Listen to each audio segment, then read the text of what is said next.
جی ہاں، تو کیا کریں گے؟ ہم قبضہ کر کے بیٹھ جائیں گے؟ کیا کریں گے اس کو جو ہے کیوں سوچ رہے بھائی اس کے بارے میں کسی کے مال پر قبضہ کرنے کے لیے؟ جو وارث ہے چاہے اس کا ذہنی توازن صحیح ہو یا نہ ہو، مجنون ہے، پاگل ہے، سارے اسکرو ڈھیلے ہیں اگر اس کے، تب بھی ہاں وہ وارث ہے، اسی لیے اس کی بات نہیں آئی، وہی وارث ہے، اسی کا وہ مال ہے۔ اب اگر وہ خود نہیں سنبھال سکتا ہے تو اس کا کوئی گارجین ہوگا، جس کو ولی کہتے ہیں عربی میں، کوئی ولی ہوگا جو اس کے مال کی نگرانی کرے گا۔ ہو سکتا ہے جج ہی اس کو متعین کر دے، اس کے لیے نگراں ولی، یا اگر ویسا کچھ کورٹ کا معاملہ نہیں ہے تو گھر کے لوگ جو جانتے ہیں جو اصل وارث ہے وہی مجنون ہے لیکن مال اسی کا رہے گا۔ جیسے بیٹا ہی ہے، مان لیجئے بیٹے کے علاوہ اور دوسرے رشتہ دار ہے لیکن بیٹا بڑا اہم وارث مانا جاتا ہے، اور بیٹا کیا ہے؟ ہاں مجنون ہے، وہ نہیں سنبھال سکتا، تو اس کی جگہ پر دوسرا آدمی اس کا گارجین بن کر کے رہے گا، لیکن مال کس کا ہوگا؟ اسی کا ہوگا، وہ وارث وہی ہے جب تک وہ صحیح نہ ہو جائے۔ ٹھیک ہے، جب صحیح ہو گیا تو دیکھے گا، نہیں صحیح ہوا جب اس کا انتقال ہو جائے گا اس کے جو وارث بنیں گے وہ دیکھیں گے، پھر اس کو جو تقسیم کیا جائے گا وہ بعد کی باتیں ہوتی ہیں، لیکن وارث وہی ہے۔ وارث ہونے کے لیے عقل کا ہونا ضروری نہیں ہے، زندگی کا ہونا تو ضروری ہے لیکن عقل کا ہونا ضروری نہیں ہے وارث ہونے کے لیے۔ جو آگے بڑھو، ہاں آگے بڑھو یا ارکان الارث سمجھ میں آ گیا آپ کو؟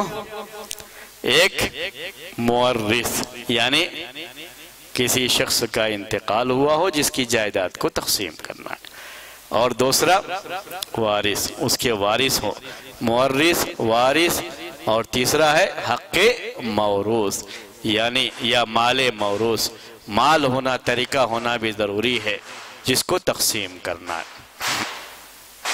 اب ہم آتے ہیں شروط ارث کی طرف۔ کنڈیشنز بھی تین ہیں، ارکان بھی تین تھے اور یہ کنڈیشن بھی تین ہی ہیں۔ اللہ تحقق موت المورث، مرنے والے کی موت کا یقین۔ یہ یقین حاصل ہوگا یا تو آدمی اپنی آنکھوں سے دیکھے، وہ باتیں میں نے اوپر سمجھا دیا تھا، اسی لیے ہم نے سوچا کہ دونوں ساتھ میں ہی ہم کو مکمل کرنا۔ مرنے والے کی موت کا یقین کب آئے گا؟ ہاں اپنی آنکھوں سے دیکھا ہے یا قاضی نے، جج نے فیصلہ کیا ہے، اس کے بغیر نہیں کر سکتے۔ صرف ارے وہ کب کا کہ اتنے دن ہو گیا اس کو گئے ہوئے، کوئی خبر نہیں ہے، مر گیا ہوگا، خواہ اس کا انتظار کریں گے، ایسے کر کے نہیں کر سکتے آپ۔ جو کنڈیشن ہے کہ اس کی موت کا یقین ہونا ضروری ہے۔ کہیں سے ڈیتھ سرٹیفکیٹ لا کر کے بھی مال تقسیم کرنا چاہیں گے تب بھی نہیں کر سکتے، حالانکہ اس کی سارے بھی حکومت کے کام اس سے ہو جاتے ہیں لیکن شریعت کا کام اس سے نہیں ہوتا کیونکہ وہ یقینی نہیں ہے۔ کسی کو بھی پیسہ دے کر کے ڈیتھ سرٹیفکیٹ بنوا سکتے ہیں؟ بنوا سکتے ہیں، وہ یقینی نہیں ہے۔ جی ہاں، وہ ایک بڑا مسئلہ، اگر جج نے بھی فیصلہ کر دیا اور پھر بھی یہ واپس آ گیا تو اب کیا کریں گے؟ ہے نا؟ جی اس میں ہوتا یہی ہے کہ اگر وہ تقسیم کرتے ہیں تو جج یہ کہہ کر کے ہی دیتا ہے کہ اگر اس دوران اگر وہ اس کی کوئی بھی خبر مل جائے گی، وہ آ جائے گا تو یہ پورا مال اسی کا ہے، یہ مال اس کو واپس دے دیا جائے گا۔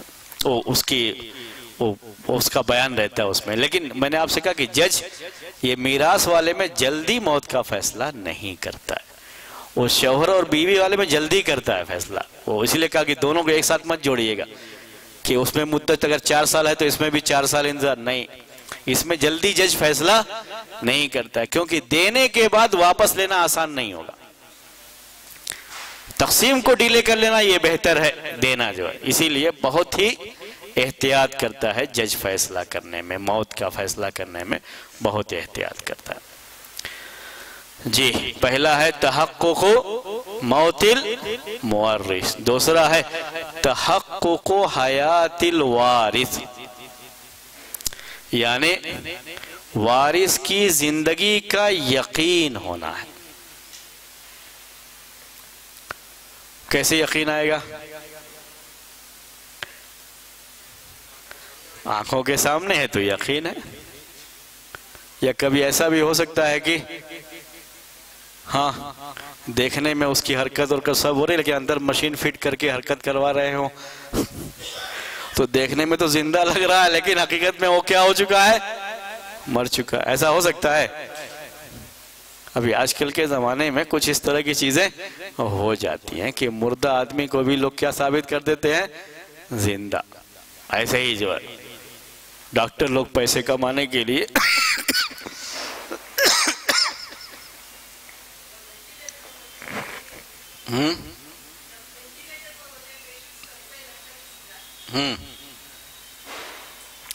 تو کبھی یہ پیسے بنانے کے لیے اپنے یہاں اس میں رکھے رہتے ہیں، کیا وہ وینٹیلیٹر یا کیا کہتے ہیں اس کو، جو ہے وہ صرف پیسے بناتے ہیں، اس میں ان کو معلوم ہے کہ موت ہو چکی ہے لیکن پھر بھی رکھے رہتے ہیں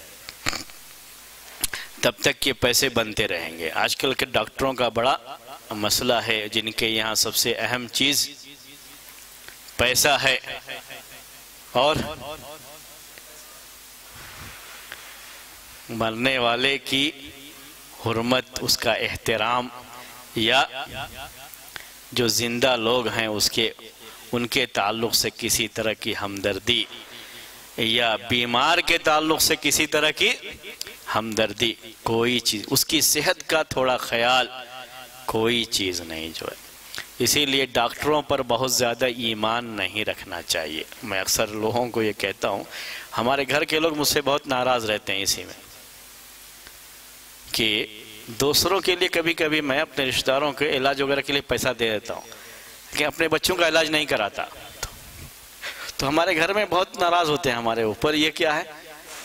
دوسروں کے لیے پیسہ ہوتا ہے، اپنے بچوں کے لیے پیسہ نہیں۔ پیسے کا مسئلہ نہیں رہتا اس میں، کیوں نہیں کراتا ہوں کہ یہ کوئی ٹھیک نہیں ہوتا ہے۔ ڈاکٹر جو ہے، جو دوا کہتا ہے کہ یہ دوا لکھ کے دیتا ہے، کبھی یہ نہیں دیکھتا ہے کہ اس کی وجہ سے اس کی صحت کتنی صحیح ہوگی اور کتنی خراب، کبھی نہیں دیکھتا ہے وہ ڈاکٹر جو، اور اکثر کچھ نہ کچھ سائیڈ ایفیکٹ ہو کر کے آدمی کی صحت اور خراب ہوتی ہے اس سے جو۔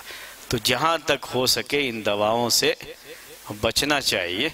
ہم سے یہ باتیں بھی ڈاکٹر ہی نے کہی ہے، یعنی یہ خود بھی کہنے والا کون ہے؟ ڈاکٹر ہی نے مجھ سے یہ بات کہی کہ جہاں تک ہو سکے آپ ان دواؤں سے بچیے، پرہیز کیجیے، کیونکہ ایسا ہے مسئلہ۔ یہ اللہ تعالیٰ نے انسان کے جسم میں ایسی چیزیں رکھی ہیں، اس نے کہا کہ اگر وہ خود اس میں قوت رہے تو بیماری سے وہ لڑ کر کے یہ بیماری خود بخود ختم ہو جائے گی۔ نزلہ ہے، زکام ہے، کھانسی ہے، یہ سب چیزیں جو خود اندر اس کے چیزیں ہوتی ہیں۔ ابھی 2 دن پہلے ایک ڈاکٹر کے پاس گیا تھا کان کے مسئلے کو، ابھی جو میری طبیعت بھی ٹھیک نہیں ہے، تو اس نے یہی کہا جو ہے وہ چھینک کیوں آتی ہے، ڈاکٹر یہ نہیں کہا چھینک کیوں آتی ہے، یہ قدرت کا نظام ہے اندر جو ہے، وہ چیزیں خود بخود نکل جاتی ہیں اندر سے۔ لیکن ڈاکٹر کے پاس جب جائیں گے تو وہ دوا آپ کو ضرور لکھے گا، وہ دوا آپ یوز کریں گے، اس کے بعد ہوتا یہ ہے کہ وہ چیز اندر ہی رہ جاتی ہے، باہر نہیں نکل پاتی ہے، اور وہی پھر بیماری کا، دوسری بیماریوں کا سبب بن جاتی ہے۔ نزلہ ہے، زکام ہے، اس کو ویسے ہی ختم، 3 دن 4 دن 5 دن میں ویسے بھی وہ ختم ہو جائے گا، وہ چیزیں رہنے کی نہیں، اندر سے ہی نظام ایسا ہے اللہ تعالیٰ کا کہ وہ نظام کی وجہ سے ختم ہو جاتا ہے۔ تو میں آپ کو یہ کہہ رہا تھا، بیچ میں خامخواہ وہ چیزیں آ گئی کہ ہمارے گھر کے لوگ ہمارے اوپر ناراض ہوتے ہیں، ہم کو کیسے سمجھائیں کہ یہ مسئلہ پیسے کا نہیں بلکہ صحت کا ہے۔ کم سے کم دوا استعمال کریں گے صحت اچھی رہے گی، اس کا خیال رکھیں جو۔ تو بات چل رہی تھی کہ زندگی کا یقین، کس کی زندگی کا؟ وارث کی زندگی کا یقین۔ اس وقت یقین کیسے آئے گا؟ جب ہم اس کو اپنی آنکھوں کے سامنے زندہ دیکھے ہیں تو کوئی مسئلہ ہی نہیں ہے۔ دوسرا کیا ہے؟ حمل کو بھی ہم نے آپ سے کہا کہ پہلے وارث میں ہم نے کس کو شامل کیا؟ حمل، جو پیٹ میں بچہ ہے اس کو بھی ہم نے کہا چاہے وہ 1 گھنٹے کا ہی کیوں نہ ہو، وہ بھی اس میں شامل ہوتا ہے۔ اب یہ یقینی کہ یہ اس وقت تھا، حمل مرنے کے وقت میں، اس زمانے میں ایسا کوئی آلہ موجود نہیں تھا کہ اس کی جانچ ہو سکتی تھی۔ آج یہ مسئلہ آسان ہو گیا، یعنی ابھی معلوم کر سکتے ہیں آسانی سے کہ کتنے دنوں کا حمل ہے، پوری اس کی تفصیلات سامنے آ جاتی۔ تو اس مشین کے ذریعے سے معلوم کر لینا یہ کافی ہے۔ البتہ لکھ کے دینے والے کے لیے ضروری یہ ہے کہ وہ نہیں تو وہ اگر 1 گھنٹے بعد کا ہے یہ حمل اور لکھنے والے نے 2 گھنٹہ پہلے لکھ دیا تو اس کا کیا جاتا ہے؟ 100 روپیہ 200 روپیہ جیب میں ڈال دیے تو کیا جاتا ہے اس کا؟ تو ویسا کوئی ڈاکٹر نہیں چاہیے، اس میں لکھنے والے کا اعتماد جو ہے، کوئی ایسا مسلم ڈاکٹر جس کو کل قیامت کے دن سوال و جواب کا احساس ہو، لکھ کر کے دیتا ہے کہ اس کی مدت اتنی ہے، اس پر اعتماد کیا جائے گا، اس کو مان لیا جائے گا۔ لیکن پچھلے زمانے میں کیسے کرتے تھے جب یہ مشینیں نہیں تھیں؟ تو حمل کی کم سے کم مدت ہے اور زیادہ سے زیادہ حمل کی کم سے کم مدت کا خیال کرتے، تو لازمی طور پر یہ بچہ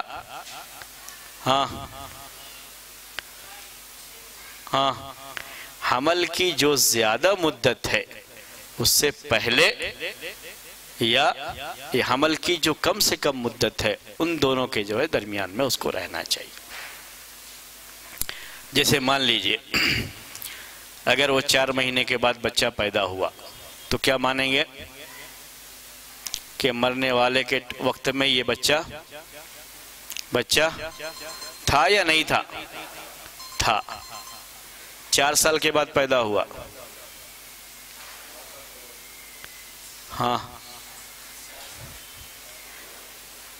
بولیے نہیں ہوگا؟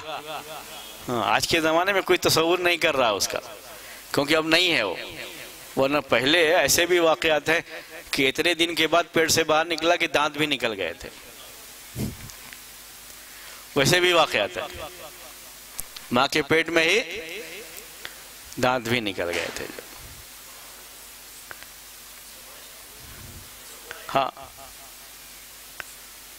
وہ نہیں بچہ نہیں نکلا، ابھی تو کیا وہ دیکھتے رہتے ہیں، وہ ڈاکٹر کا کام کیا ہے، یہ ٹائم تو پورا ہو گیا ہے، نہیں نکل رہا ہے تو زبردستی چیر کے نکال دو، ابھی تو وہ معاملہ ہے۔ ایسے ہی ہوتا ہے نا، آپریشن کر کے زبردستی نکال دیں گے۔ تو پہلے یہ سسٹم نہیں تھا آپریشن کا، تو بچہ جب تک خود سے نہیں نکلے گا تب تک انتظار کرنا ہی پڑتا تھا جو۔ تو بہرحال اب چونکہ یہ مسئلہ ختم ہو گیا اس لیے ہم اس کے چکر میں نہیں جاتے ہیں، حمل کے مسئلے کو جو ہے چھوڑ دیجئے۔ حمل کے مسئلے میں صرف اتنا یاد رکھ لیجئے کہ کوئی بااعتماد ڈاکٹر اگر یہ کہہ دیتا ہے کہ جس وقت مرنے والے کا انتقال ہوا ہے یہ حمل تھا، یہ حمل مرنے والے کا ہونا کوئی ضروری نہیں ہے، یہ تو مرنے والے کا اس وقت مسئلہ آئے گا جب وہ بیٹا یا بیٹی کا مسئلہ، تو صرف بیٹا یا بیٹی تو وارث نہیں ہوتے ہیں نا، بھائی بہن یہ سب بھی تو وارث ہوتے ہیں۔ تو اسی لیے ذہن میں رکھیے گا کہ کوئی ضروری نہیں ہے کہ یہ مرنے والے کا ہی حمل، وہ ہم اس کے بارے میں نہیں کہہ رہے، کوئی بھی ایسا حمل جو اس کا وارث بن سکتا ہے،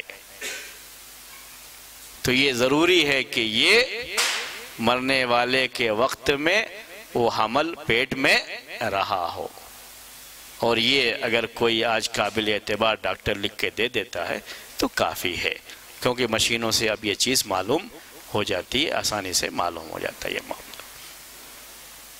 آخری ہے، ٹائم زیادہ ہو رہا ہے، اصل میں 1 گھنٹے سے زیادہ ہم کو نہیں لینا تھا، لیکن اس کو پورا کر لیتا ہوں۔ کسی بھی وارث کو حصہ کیوں ملے گا، کیوں وہ وارث بن رہا ہے، اس کی جو پوری تفصیلات ہیں یہ علم ہونا بھی ضروری ہے۔ کیوں اس کو یہ چیز مل رہی ہے، اس کے بغیر یہ کنڈیشن بھی ہے، اس کنڈیشن کے بغیر یعنی وہ سبب جو ارث کا ہے کون سا ہے یہ سبب، اس کے بغیر بھی یہ بھی شرط ہے، اس شرط کے بغیر بھی کسی کو کوئی حصہ نہیں ملے گا۔ یہ علم بھی ہونا ضروری ہے۔ جو اب وہ تقسیم کرنے والے جو ہوتے ہیں ان کو یہ چیز معلوم ہوتی ہے، پوچھ لے گا آپ کا میت کے ساتھ کیا ہے معاملہ، کیا تعلق بنتا ہے، کس جو ہے تعلق کی بنا پر آپ اس کے مال کے وارث بن سکتے ہیں۔ تو یہ سب چیزیں جو تقسیم کرنے والے ہوتے ہیں ان کو اس چیز کا علم ہونا ضروری ہے۔ خود گھر کے لوگ آپس میں فیصلہ نہیں کر لیں گے کہ چلو ان کا انتقال ہوا ہے، ہم لوگ ہیں، آ کر کے قاضی کے سامنے بیٹھ گئے ہم ہی وارث ہیں۔ نہیں، قاضی کو کیا پہلے معلوم کرنا چاہیے کون کون لوگ ہیں اس کے رشتہ دار، کون وارث بنے گا کون نہیں بنے گا، یہ فیصلہ کون کرے گا؟ یہ لوگ خود نہیں کر لیں گے گھر کے لوگ کی جو ہے فلاں آدمی ہے۔ اکثر لوگ ایسے پوچھتے ہیں سوال اس طرح کہ ایک آدمی کا انتقال ہوا ہے، اس کے فلاں لوگ وارث ہیں۔ بہت سے ایسے لوگ جو وارث ہیں اس کو پتہ نہیں ہے، وہ لکھتے ہی نہیں نام ان کا جو۔ تو ہمیشہ یہ ضروری ہوتا ہے کہ پہلے تفصیل لے لے کہ اس کے رشتہ داروں میں سے کون کون زندہ ہیں، تو اب ان میں سے کون بنے گا کون نہیں بنے گا یہ فیصلہ وہ کرے گا، یہ گھر کے لوگ فیصلہ نہیں کریں گے اس کے بارے میں۔ جو یہ بات تھی، اب یہ کنڈیشنز بھی اور ارکان بھی ذہن میں رکھیے، آسان ہے، کوئی زیادہ مشکل نہیں ہے۔ 3 ارکان ہیں، ایک مورث، دوسرا وارث، تیسرا المال الموروث۔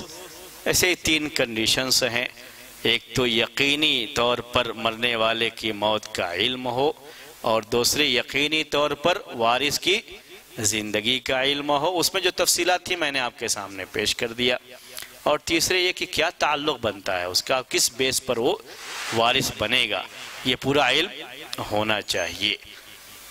اس کے بعد انشاءاللہ آئندہ ہفتے کچھ اور چیزیں، وہ بھی 3 ہی رہیں گے، اسباب ارث، موانع ارث، انشاءاللہ آئندہ ہفتے آپ کے سامنے جو ہے آئیں گے۔ آج کا درس اسی پر ختم کرتے ہیں، اتنا یاد رکھیے انشاءاللہ کافی رہے گا۔